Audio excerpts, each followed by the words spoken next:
Salut les trilobites, et oui, encore une fois j'ai fait un petit sondage dans l'onglet communauté de la chaîne et encore une fois c'est la réponse troll qui l'a emporté. On a la communauté qu'on mérite, hein. J'aime bien troller, je me fais troller, bon bah c'est de bonne guerre. Alors bon, par contre je vais pas vraiment parler de Michel Drucker, hein, mais ce que je retiens de ce sondage c'est que notre Mich national, il est passé devant le mégalodon.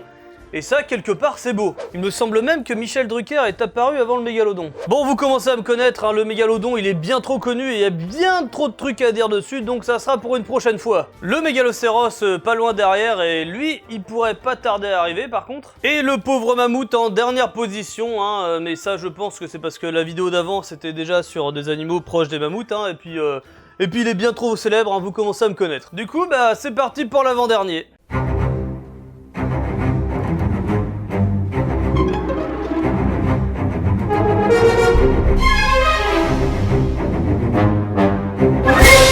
Mais avant de mettre le doigt sur le sujet principal, il est temps de voir le pourquoi du comment du titre de cette vidéo. Et oui, j'ai bien parlé du T-Rex, hein, mais pas comme beaucoup le pensent, hein, et encore moins pour dire que tel ou tel dinosaure était plus puissant, plus méchant, à grou-grou, mais non, je suis là pour rétablir une vérité. Non, les bras du T-Rex ne sont pas ridicules, hein. Juste pour info, il mesure 1 mètre de longueur et d'après des études, un seul de ses bras pouvait soulever plus de 100 kg. Et ouais, ça impose le respect quand même. Non, s'ils nous paraissent ridicules, hein, c'est juste qu'un T-Rex adulte, c'est aux alentours de 4-5 mètres de hauteur pour 12-13 mètres de longueur, donc oui, proportionnellement, on peut dire que c'est ridicule. Mais bon, de toute façon, pas besoin de gros bras quand on a une telle force dans le cou et la mâchoire. Mais pour l'avoir vécu cet été au musée de Paris, quand tu te retrouves au pied d'un T-Rex taille réelle, tu t'en rends compte assez vite. Et c'est pas FL Reptile ou les gens qui l'ont déjà vécu qui me diront le contraire, je pense. Et oui, je pourrais faire toute une vidéo sur les hypothétiques fonctions de ces mini-bras, hein, mais non, là c'est pas le sujet. Le sujet, c'est pire que le T-Rex, donc on peut penser par exemple au Carnotaure. Ouais, niveau pattes avant qui servent à rien, il est bien placé aussi.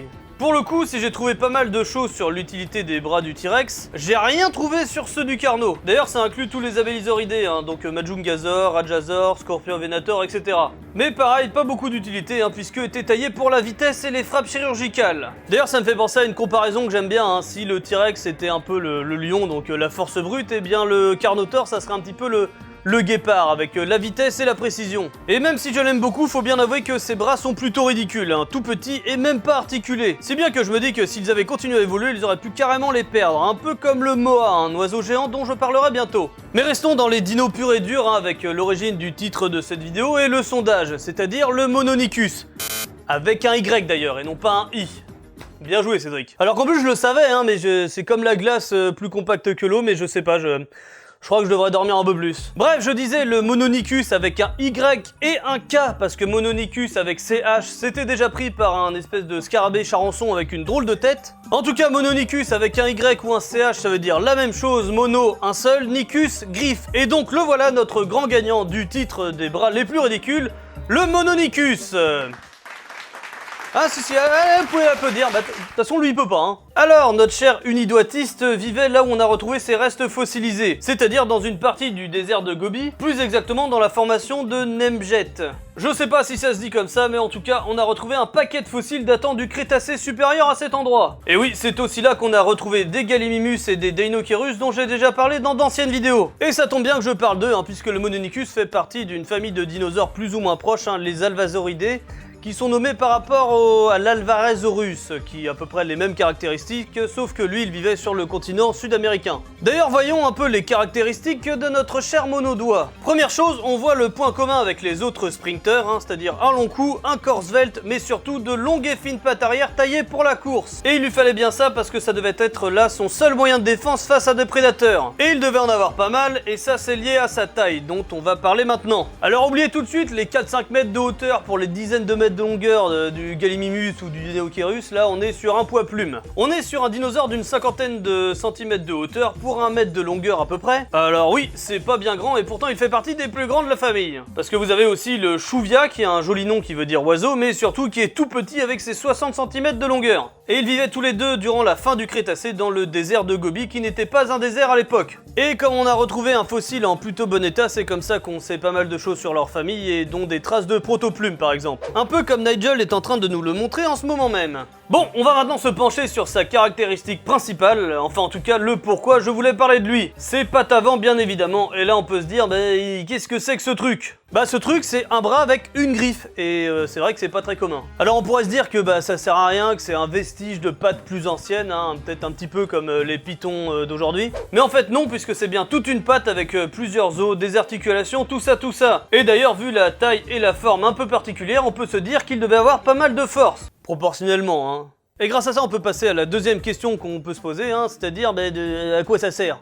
Et bien déjà comme vous le voyez, c'est pas pour attraper des ballons ni faire des bras de fer. D'ailleurs avant d'expliquer la principale hypothèse que j'ai trouvée, hein, n'hésitez pas à mettre dans les commentaires la vôtre, hein. Alors j'attends les pas de bras, pas de chocolat, hein, et les allusions à certaines activités solitaires on va dire. Ah et aussi, n'hésitez pas aussi à activer la cloche, hein, parce que vu mon rythme de sortie aléatoire ainsi que les heures de postage des vidéos, ça pourra être utile. Bon, et bien maintenant on va pouvoir voir cette fameuse hypothèse. Parce que oui, si son bras est articulé et suffisamment fort, c'est bien qu'il devait servir à quelque chose. Et c'est en faisant des recherches sur les animaux actuels qui possèdent ce genre de griffes surdimensionnées que des paléontologues sont arrivés à la conclusion qu'elles pouvaient servir à creuser le sol ou les écorces à la recherche de délicieux insectes. Un peu gluant, mais appétissant.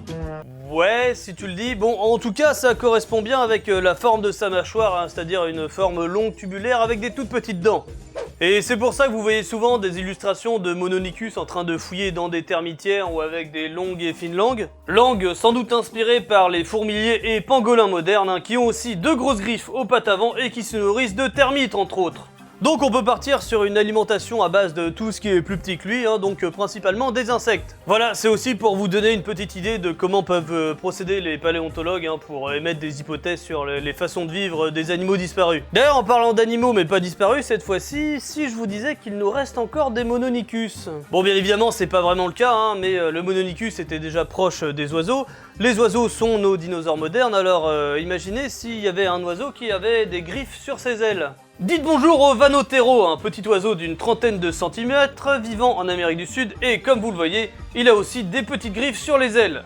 Alors je voulais vous en parler hein, parce que quand j'ai vu une vidéo de cette bestiole ça m'a plutôt intrigué hein, et puis avec l'aide de Twitter j'ai retrouvé l'espèce et comme mes vidéos sont un peu là aussi pour vous montrer quelques bizarreries de la nature, et bien je me suis dit que cette vidéo c'était la bonne occasion.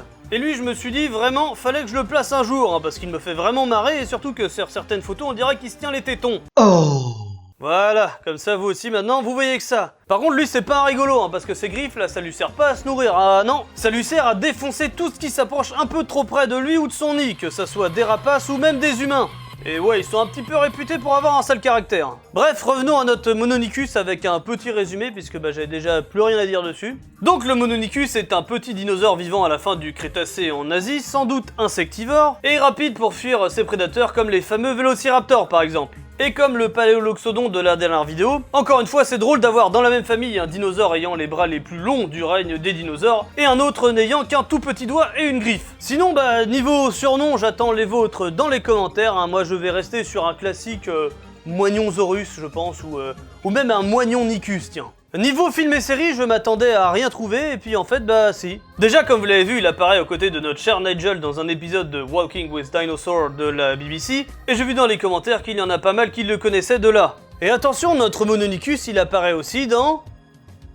Eh non, c'est pas une blague. Enfin, c'est pas vraiment des vrais Mononicus, hein, mais regardez là, c'est des Mononicus, hein, on voit même les photos des statuettes prises avant le tournage. Et ils ont des plumes. Ouais, ça sert à rien, mais au moins grâce à cette anecdote, je peux mettre Jurassic World Fallen Kingdom dans les tags de la vidéo. Et entre ça et le titre putaclic, je suis pressé de voir les vues que ça va faire. Niveau jeu vidéo, il apparaît apparemment dans Jurassic Park 3 Builder, hein, mais j'ai trouvé qu'une toute petite image. Et sinon, comme je parle de jouets aussi maintenant, eh bien j'ai trouvé une figurine de Mononicus, hein, en plus d'une marque que j'aime beaucoup, et que je pense que je vais vous présenter en vidéo bientôt. Bon, ça me paraît pas mal tout ça, et puis désolé hein, si vous arrivez sur cette vidéo et que vous vous attendiez à ce que je parle d'un dinosaure carnivore ultra badass, tout ça. Mais si vous me connaissez déjà, vous savez très bien que c'est pas mon genre, hein, que j'aime bien faire découvrir des espèces improbables, hein, et que j'aime bien aussi montrer un petit peu la biodiversité, que ça soit des animaux disparus comme les animaux actuels. Et je vous avoue que j'espère un petit peu aussi vous partager cette vision. Ah, c'est tellement beau ce que je dis ça. Ah, ça m'émeut. Bon, un peu de blabla maintenant. Alors, pour le Jurassic Truc 35, j'ai fait le Titanoboa. Pour le 40, j'ai fait le Dodo. On arrive au 45. On peut peut-être voir pour un truc un petit peu plus populaire. Mais ça sera pas tout de suite, hein, parce que de 1, je veux prendre mon temps, hein, et de 2, j'aimerais bien faire une vidéo un petit peu un petit peu plus légères, hein, du genre, je sais pas, un Crétaciné sur un film de merde, ou alors un Jurassic Fake sur une chaîne de merde. Faut que je me remette au Dronosaure aussi, hein. Ça me donne une idée d'ailleurs, hein. Si je dessinais un Mononicus... Ouais bon bref, de toute façon comme d'habitude j'ai beaucoup d'idées mais pas assez de temps. FAQ 2018. Bon, sinon vous pouvez toujours laisser un pouce bleu sur cette vidéo ou même une monogriffe bleue, hein, ça me suffira. En attendant, je vous attends dans les commentaires et je vous dis à la prochaine.